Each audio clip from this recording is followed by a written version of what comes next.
guys. Hey, welcome to a special edition of Between the Studs. If this is your first time watching, we have a bunch of individuals here that are a little interesting, and we've been following the process of building an amazing 10,000 square foot model home. And today we're going to be talking a little bit about drywall. This is our 14th episode about our wonderful model, the Monaco. And so today we're going to go about our normal duties here, which is educating you about our love for new construction. And as Tony mentioned, we are talking about the drywall stage. And as you follow along the show, you will find that there is a lot more to hanging, taping, mudding, drywall than you could have ever imagined. It really is one of the hardest jobs to do in building a new home. And it takes a lot of strength, balance. We're using 4x12 sheets in this house, and they're over 70 pounds. So throwing those up on the ceiling and the walls, that takes a lot of strength. Even you can't lift it. We'll see. And when it comes to hanging drywall, it's all about the tools, and we love our tools. Oh yeah, tools. Yeah. I need some help here, boys. Okay, Yeah, here we yeah. So let's talk about the tools you need when you are drywalling. One of which being stilts. Can I make it look cool? Like spin. Okay. They're you trendy. Need stilts. You can do a drywall lift. You also need a power sander, sheets, and most importantly, can you hand me that little red kit there? Oh yeah, that one right there. Band-aids for Izzy. That's important. Yes. So for a skilled person, this isn't a three-person job here, right? It's just a one? I think drywall hangers can do it without help, but I think we all know you can't trust me with that. I think we also need some football pads, maybe. I don't know. But you also need things like a good mask and a hat, safety hat. Also, how about a square? To cut that drywall, you want a square piece.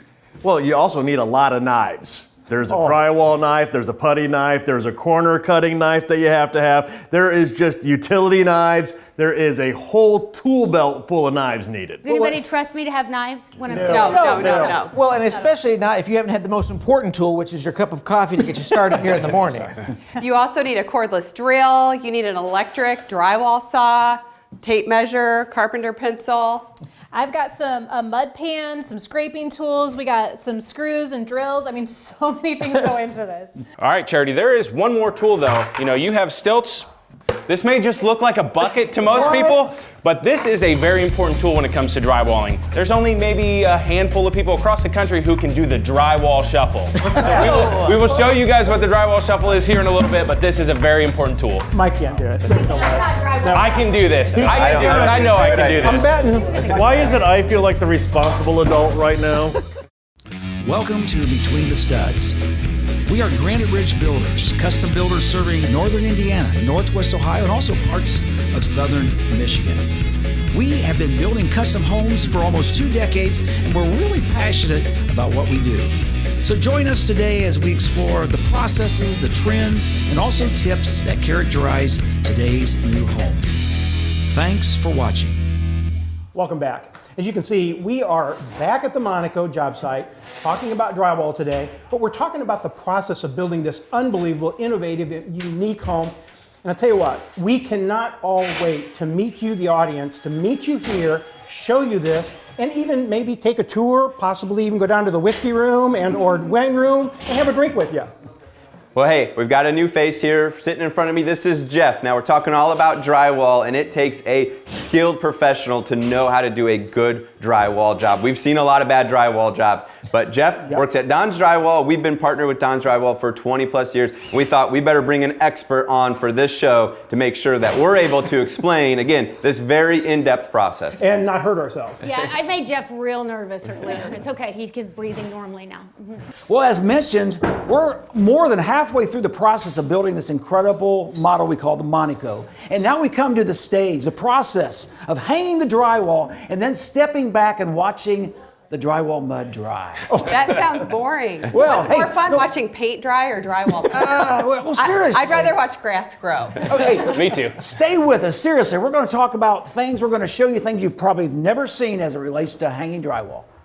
And as we've been following the journey of this house, the last couple of months, we've been talking about the wiring and the high-tech innovations of this house. And this will include all of the mechanicals, electricity, plumbing, HVAC. We've even put up soundproofing and sound barriers to make this a very livable and comfortable space. If these walls could talk. And you know, after this is all done, it might actually talk because some of these walls are going to be lined with TVs. Oh. Mike, as you said, we've been putting in all the mechanicals, we've been doing all the runs, all the chases, we've been doing everything for this house. Now we need to cover it. Now we need to make all of that invisible so we can make it more livable. So now we're talking about the drywall, the mud, the tape, and everything we need to do to get it prepped for the paint. Drywall is one of the most important and significant items that goes into a new home. Now, drywall plays a crucial role in creating your walls, your storage area. So this adds for comfort, aesthetics, insulation, makes a big difference in your home. Well, designers love drywall because it creates a perfect blank canvas for us to be able to have a lot of fun. And here at the Monaco, we have definitely had a lot of fun. And you have had a lot of fun that wasn't real cheap. Yeah, no, the blank canvas was wonderful. We have done some amazing things, and we can't wait to go into more detail to show you what we've done on the walls and the ceiling between the details, what we're applying to the drywall, and the colors.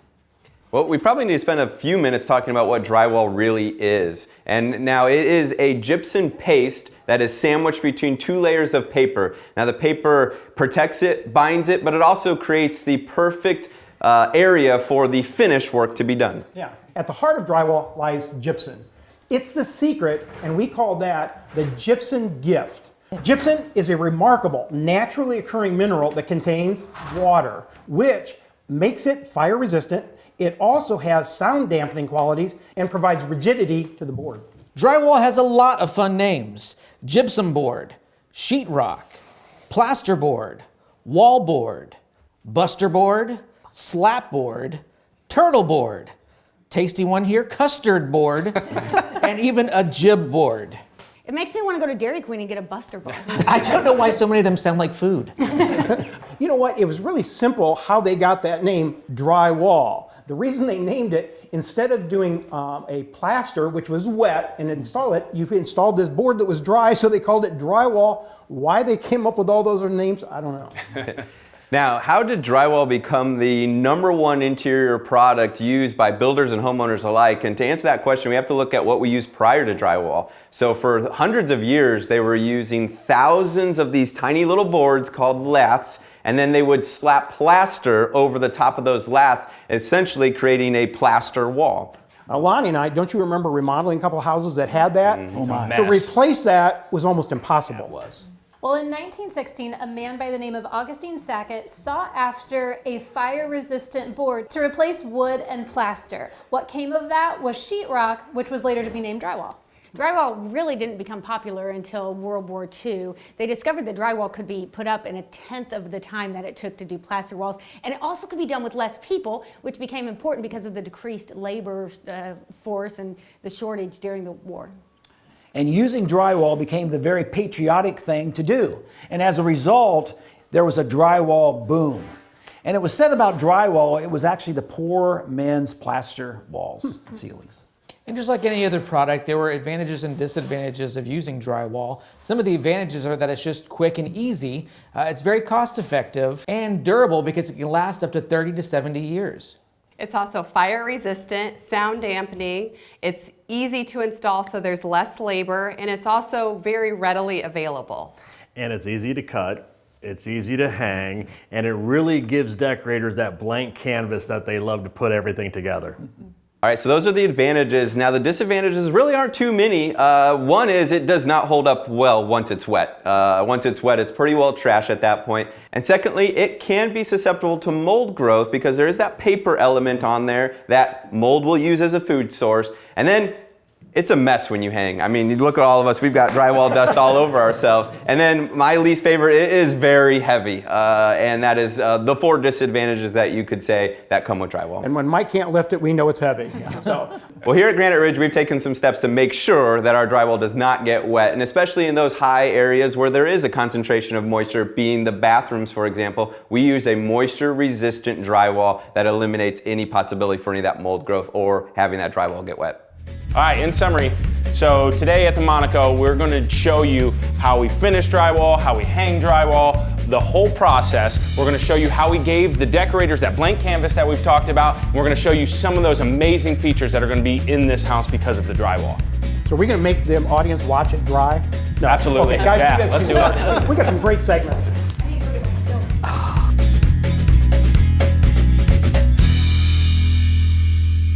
Let's talk about all the different types of drywall you're going to see here in our beautiful Monaco model. But first, let's revisit what is drywall. And so drywall is a gypsum plaster stuck between two sheets of paper. Yeah, it really is. And gypsum, it's a raw mineral. It is mined just like a mineral. It's mined all over the world. There's several places in the United States, but it is heated up, and then there's admixtures put in it. A lot of times they'll put fiberglass in it, and then it kind of becomes this paste. And then they'll put that paste, like you mentioned, in between two layers of paper in order to then create a board. And it is a gypsum. That's kind of a strange word. It comes from the root word that's Greek, gypsos, meaning plaster. And gypsum has been used in the United States for a long time. In fact, Benjamin Franklin was one of the first people to use it, and he called it a land plaster and used it inside of agriculture. So he would use it on his crops to help make them ready to grow. Yeah, they still do that today. They still put gypsum out on fields in order to help remediate that soil. All right, you mentioned Benjamin Franklin. What about Thomas Edison, who did live in Fort Wayne for a short period of time? Okay. Now, Thomas Edison is known for Portland cement, and gypsum is put into Portland cement as a hardening agent to help that concrete get hard. It's also used in things like, clay tennis courts. They'll put gypsum in that to kind of help the clay lay down. They'll use it in shampoo. And Izzy, you might be interested in this one, and they even use it in beer. Like I said, it's part of America. So when we think about gypsum, though, again, and drywall in general here, one of the things that I wanted to ask you is that I noticed there's different fire ratings for drywall. Why is there a fire rating for drywall then? Yeah, it's really interesting. So gypsum or drywall is really good at resisting fire, but there are different levels. There's a level 1, a level 2, a level 3. Now, if we're building like a multifamily, then we're going to need to have certain fire walls between each of those units. But what's interesting is when this gets heated up to over 212 degrees, there will actually be steam released from the gypsum. So there is water in here. It'll be released. So again, it has got really great fire resistant properties. So let's think about the different types of drywall that are available and how many of them are going to be used inside this home. So the one that's probably most common in all of our homes, and you can kind of see it over our right shoulder here, and it's got this gray paper on it. That's going to be your standard drywall. Now we typically use 1/2 inch on walls, 5/8 on ceilings. That comes in a couple other measurements. 1/4 inch is another typical, but again, it is just your standard drywall, gray type paper on it. Another one we'll see is the fire-resistant drywall, and that's going to be a superior fire-resistant drywall that includes glass fibers. And so they might call it the X drywall, and it has at least a 1-hour fire rating, and that is still 5/8 thick versus a 1/2 inch thick.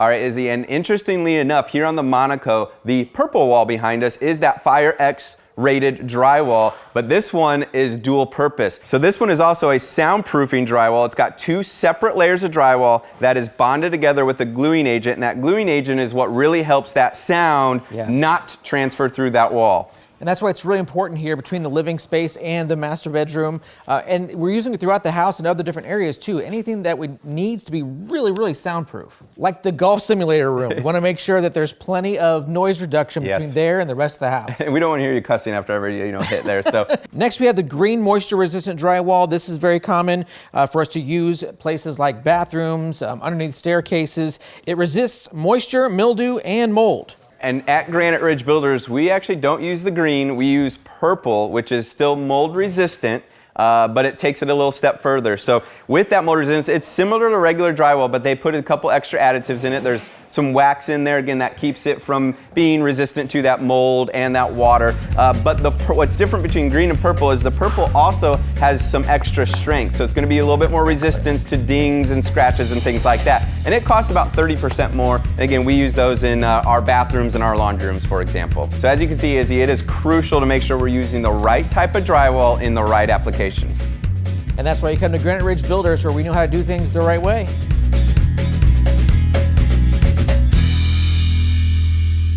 So let's talk about hanging drywall. But before we do that, let's talk about the wall assembly, the very important wall assembly that we hang the drywall on. Walls right now are so superior to what they were in the past. They have a superior strength. They've got a higher insulation value. Plus they do a reduction of sound, and the smooth finish is amazing on these. Yes, so the wall itself, when you drive by a house, what you see is actually typically wood or vinyl, brick or stone. That would be the outside cladding. And under that then is a synthetic wall wrap that protects the house from air infiltration and also moisture. And then we come to typically 7/16 OSB, oriented strand board. that we hang the synthetic wall wrap on. Then comes the studs. Then we have what between the studs with all the insulation and everything along those lines. Vapor barrier, and then we have that beautiful drywall that gets put up on the walls. And typically we are hanging 1/2 inch drywall on the walls and 5/8, by the way, the difference is 1/16 of an inch, if you add that up, and 5/8 on the ceilings. 5/8 again and 4x12 sheets. Now let's talk about that drywall itself. Weigh about 77 pounds each, except for those ceiling ones. Those are going to weigh 90 pounds That's each. the 5/8 stuff, okay? That's the 5/8 stuff. And we're talking in this Monaco model, we have a lot of that. Right, there's 150 to 250 sheets of drywall in a typical Granite Ridge home, but in the Monaco, there's over 1,000 sheets of drywall. So 1,000 sheets at 77 pounds a sheet plus that's a whole lot of weight going into that. Next question we commonly get, do we nail, do we screw, or do we glue all that drywall? And the answer is yes. Actually, we do all three. Typically, when you hang drywall, you're going to hang it horizontally. That's first very important. And then we're actually going to nail the corners and sometimes on the sides, and then we fill in all those inside areas with screws. So a lot of people talk about something called a nail pop. Right. Those nails actually don't move at all. That's staying right there with the drywall, but it's the screws that are actually moving when it comes to the drywall settling over the first year. So really they should be called screw pops. Right, yeah, nails, the drywall can slip on those and the nail will stay there, but the screws, no, they don't move. So they actually push the screw out, creating the pop. And typically we don't have that many, but we're going to address it as the home matures in that first year. You know, Tony and I have been building homes for over 45 years. And in our experience, connecting with an incredible drywall hanger and finisher is really critical. So I just want to be very specific on something right now. When he's talking about Tony and him, he's not talking about this Tony. When they're talking about 45 years experience, you're pretty old. We're experienced. Let's talk about some drywall hanging and finishing secrets. First of all, preparation is key. By measuring for an accurate drywall count, proper placement of the drywall for minimal moving, and allowing at least 24 hours for acclimation in the house is really, really critical. Then what you need to do is start hanging from the ceiling first and use the drywall lift support. Nail corners, then secure all with screws. And then you're going to move to the walls and work from the top down. And we're going to hang all those drywall sheets horizontally, not vertically. This allows for the drywall to flow over the wall framing so bowed studs can create less of a problem. Another and very important tip is don't lay your drywall on the floor, particularly in basements or on concrete, because the drywall will absorb moisture. It's amazing how many people have walked into our homes as it's being drywalled. They're seeing what's going on, but they really just don't understand all the little pieces that go into this. It's really a work of art done by artists.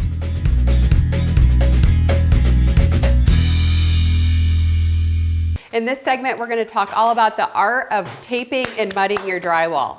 Now, the main goal in your drywall is to have a nice, smooth finish, so it's all set up for painting, to hang your artwork or whatever else you want to do on the wall. Even if you're going to put wallpaper over it, you want it nice and smooth. So the combination of our drywall with our nice seams, the taping and mudding, make it the perfect combination for a smooth wall. It truly is an art, so let's talk about kind of the process that we look for in all of our houses. So first and foremost, you need really good drywall installers, and we have those in spades here. So you can see all of these seams are set tight and ready to go. So second is product. So we need a product that has a tapered edge, just like along this. So it's a very small tapered edge. You wouldn't even notice it unless you were looking for it. But what that does is that allows us to tape and mud these seams so that way you cannot see that and we have a flat canvas like we've talked about several times. Third, we have specialized screws and specialized drills so that way we can set these screws and they are actually countersunk into the drywall so that way when we tape and mud those, you can no longer see those screw holes. Now finally, and the most important of the 4 steps here is making sure that we have that perfect finish like we've talked about. This is where the artistry really comes into play, and this is where our finishers have to be on point because we have some massive wall expanses where you could definitely see seams if we don't have those done up right. The art of mudding and taping requires a lot of skill, and in this home we have 9-foot and 10-foot ceilings. So in this home the foyer is really tall, so we actually went to a level 5 drywall finish. So it really takes a lot of skill and talent to get this right. And that level 5 is something that you see in commercial buildings most of the time. Rarely do you see that in residential. All right, Elizabeth, I want to prove to Tony that I can do this drywall shuffle. So will you give me a hand? And I don't know about this. We're going to try this out here. Give me a hand here This real seems quick. dangerous. Oh, it's not that bad. It's not that bad. Yeah, but you have to be finishing the walls.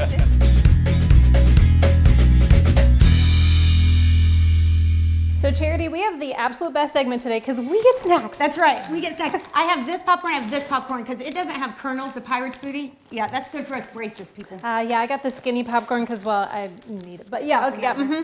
So I love this segment, I really do, because we get to talk about the decorative ceiling features and textures when it comes to drywall and it being applied to the finish. So this is really exciting stuff. Well, we mentioned popcorn. There are ways it used to be done. Popcorn ceiling was in the first house I bought. You can all picture that like stuff that looked like it was about to fall off the ceiling at any point, all those little dots. Thankfully, we've moved on from the popcorn ceiling to what we do at Granite Ridge, the Spanish lace. The Spanish lace is beautiful. It's a very sophisticated finish, but it looks great in all applications. It does look a little bit like an actual lace fabric, and so it is something that just blends in. It's a really nice texture to most ceilings. The other one that you see sometimes is an orange peel. This is my baby orange. I only had clementines, but and it really looks just like what you might expect an orange peel to look like. Just a little dimpled, not a lot of pattern to it. Then there's also a stomp brush. So they use a long bristled brush and they're applying the texture to the ceiling with this long bristles. Rosebud is another one, and again, all these sound just like you expect them to or look, and it just looks kind of like flower petals along the ceiling. Now, we did do our hair today, so Charity is not just holding a comb because we need to keep redoing it. There's a comb texture. So it's called a comb because it's in a little bit like of a half circle. They apply it as you would see a comb going around. The comb is definitely a lot bigger than this. The knockdown ceiling involves spraying that mud up and then they knock it down a little bit. It's a little similar to popcorn, but it has a smoother finish. And then we also have the sand swirl. Again, maybe kind of similar to comb, but you're gonna use a thick bristles in this case, and we're gonna apply it in a swirl pattern, in arches, and create it that way. You know, these are a bunch of different options you can have when doing ceilings, and we have had some fun creating some really cool ceilings here in the Monaco. You can see in our vision board, we've done a lot of ceiling scaping with wood. Yes, so besides drywall being a great finish with the types of textures that we talked about, it's also nice to still have a great background to apply other things to, applying wood or applying different kinds of color to it. So we're going to show you here at the Monaco what we've come up with in all the different rooms. So my first favorite one, and I think Charity and I's favorite room in the entire house, is this sitting room in the master. This ceiling, we're not going to have a drywall texture. We're going to face this in wood, but again, the drywall is a great background to do that with. We're going to have some beautiful car siding stained pieces up here for this beautiful setting. Then when you just step into your master bedroom from your master setting room, there's a really cool honeycomb feature on the ceiling. It just adds some interest to it. It does, and we create that honeycomb with trim. However, the drywall is a smooth, so we didn't even talk about that. We don't have any application except for a smooth finish because that's going to really enhance that hexagon pattern as well as a deep color that we're using for that ceiling. That's where we rely on those great drywallers that we have because they can keep that. You can't hide anything when it's smooth. Not at all, but we're gonna hide the drywall one more time in the master bathroom because we're gonna put a porcelain tile up above when we have our steam shower. In the steam shower, you definitely wanna make sure we're covering this drywall and we're gonna have a beautiful feature in there. As you first walk into the home in the Monaco, we're going to have a couple different things. I mean, it's gonna be very overwhelming when you walk in and beautiful. Off to the left in the study, we have another hexagon type pattern, but it's gonna be different than the master because the wood itself is gonna be stained with a dark color as the smooth drywall. When you go from that foyer study into the great room, first of all, you see those massive, gorgeous trusses. And then also on the ceiling, in between the trusses, is a cool shiplap. As you can see here on our vision board, we have the sunroom that has a four-sided pyramid wood lay in this great tray ceiling. We're gonna have black color all around and this natural wood in the inlay. It is going to be spectacular. Hey, let's jump on the elevator and go down to the basement. And when you get in the basement, that tasting room, that is going to be so cool. It's got a 10 ceiling. Yes, that tin ceiling is perfect. Again, very moody, dark colors, lots of great things going on in there. And when you come out here to Monaco and take a tour with me, we'll definitely take a stop in there. You know, have a little drink, perhaps a glass of wine. And some popcorn. So let's get in the mode right now because I'm hungry. Okay. Let's go see.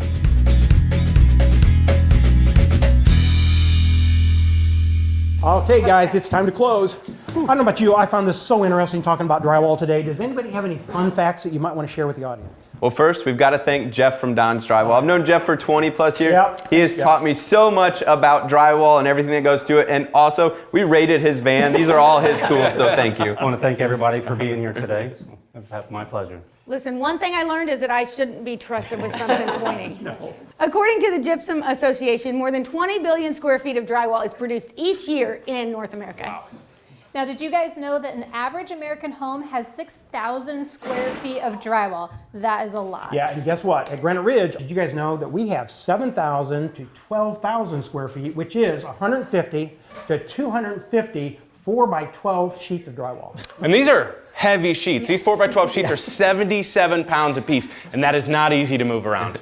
But in the Monaco, there's not 100, but there's 1,000 sheets of 4x12 drywall in this house. Well, doing some quick calculations, 77 pounds, 1,000 sheets, that's 77,000 pounds, 38 tons. That's the equivalent of 8 large elephants standing in the Monaco.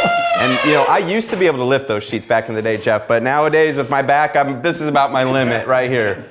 And to put that into perspective, an average home is typically 300,000 to 500,000 pounds or 150 to 250 tons. Wow. So these are all very impressive stats, but I think the most impressive thing that we learned today is that Mike did not hurt himself doing the drywall shuffle. You're telling me I'm not getting sympathy for the sling here? I made this myself. That's an average Thursday for Mike. Well, at Granite Ridge Builders, we like to say that a house is made of walls and beams, but a home is made with love and dreams. Nice. Kayla, would you guys close for us? Absolutely. Thank you all so much for joining us today. If you'd like to learn a little bit more about who we are, what we do, and why we do what we do so well, please give us a call, visit our website, or even better yet, come in our front doors. We can't wait to talk to you about the drywall for your new home. All right, guys, I was faking it. Let's do the drywall shuffle. Here we go. Here we go. Oh man, almost missed it up already. Here we go. I don't know if I can watch. Here we go. Boy, oh boy. Oh yeah. You know what? That Does anybody have any interesting facts that you want to share with the audience? Well, first, remember I'm going. No, I forgot. Okay, I forgot. Let's do it one more time. Take two. I forgot. And drywall has many names. Did you see Nick's face? Yeah. Wow. Drywall has a lot of fun names. It's called gypsum board, sheetrock. Did you call it cheap rock? Sheet. That's a little extra oomph in that one there. But it has 2 different layers of drywall. Sorry, I kind of flipped off everybody on that. But we also make it. Yeah, it's true. Everything he says is true. Me up, that's all, folks.